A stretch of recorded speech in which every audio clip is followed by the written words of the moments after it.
really, on some level, the script said it all. Obviously, I had a lot of questions for David.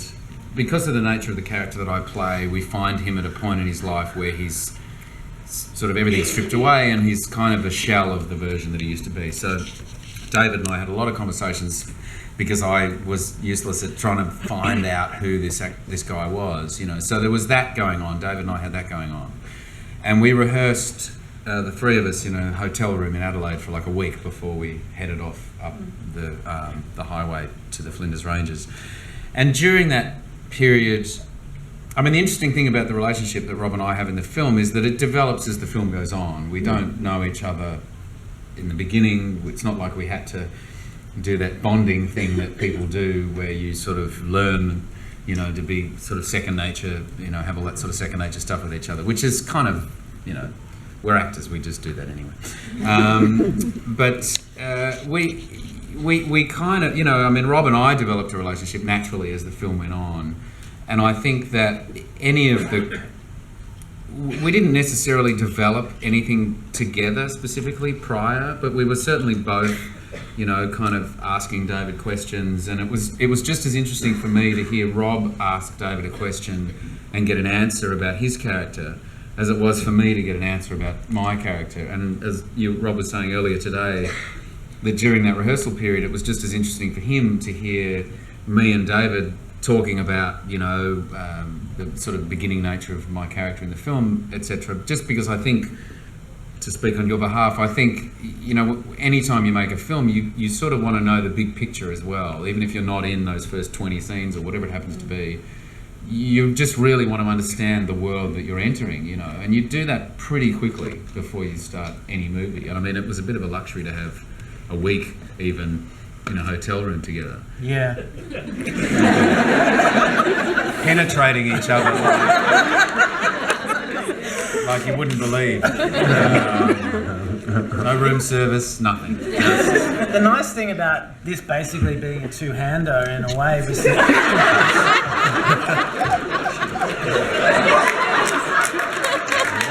I'm really sorry. So sorry, everybody, that this has gone to this level. I never would have flown over from Australia had I known face. But anyway, here we are. Carry on. Anyway, the nice thing about this being a two-hander was that it meant that almost that time we did get to rehearse was like a kind of like a theatre rehearsal where.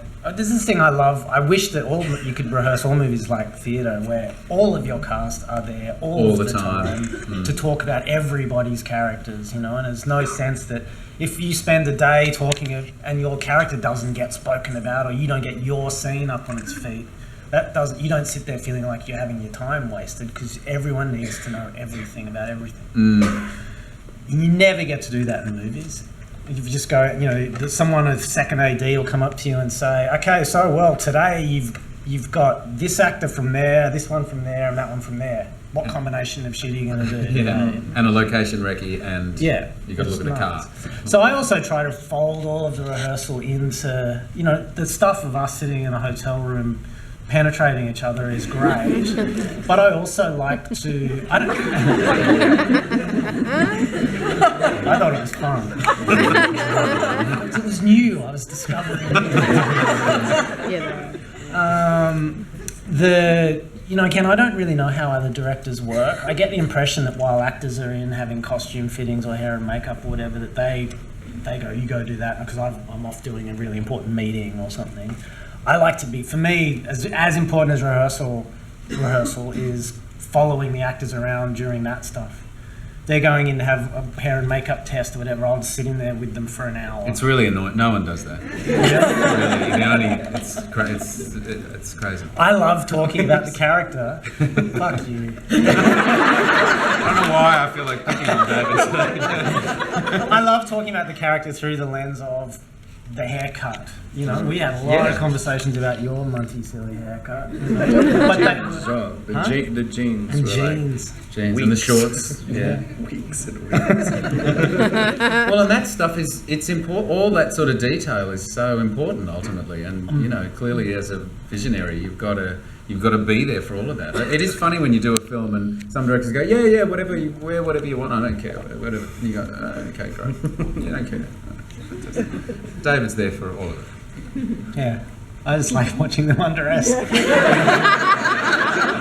Before you put your shorts back on, do you mind if I penetrate just one more time? Before this descends into entire smut, I'm going to open up to the floor because I could hog the Q&A space for quite some time, and I know there'll be questions out there. So if you do have a question, we've got roving mics.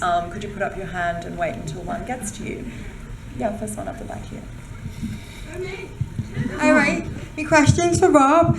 I just wanted to say that the film was amazing and I really enjoyed it. But as well, I wanted to ask, like, your characters that you played in the past, such as Edward Cullen and obviously Eric Packer, and they're so different from each other. How do you, get into that kind of role, you know, because you obviously have to change your character however often you film, so it must be difficult for you. And also, could you wish me happy birthday, because I was 21 yesterday. You're not from Old Swan, are you, by any chance? No, I'm from the Wirral, which is like over the water from Liverpool. Cracking You trying to show off? Yeah. Well, happy birthday to begin with.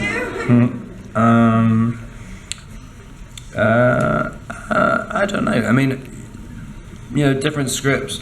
The last, 5 scripts I've done, they were all just kind of so striking when you read them. And basically, with the Rover, I kind of knew sort of what I wanted to do. Well, not exactly what I wanted to, but just the way it read. As soon as you read it on the page, it was so specific. David's got such a specific style of writing dialogue that it just starts happening. I don't really think about anything particularly consciously until afterwards. A lot of the stuff, performance-wise, you only really realize, you're reading it and you do all this weird stuff, and just because it feels good, and then kind of think of some reason to justify it afterwards. It's like, he's got bad teeth because he's one of those kids who doesn't brush his teeth when he's a kid, and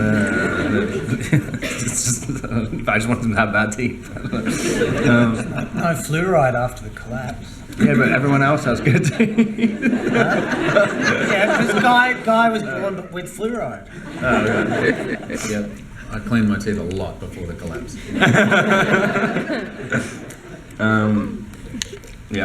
Well, I thought, that destroys my whole argument. Yeah. I'm actually just schizophrenic.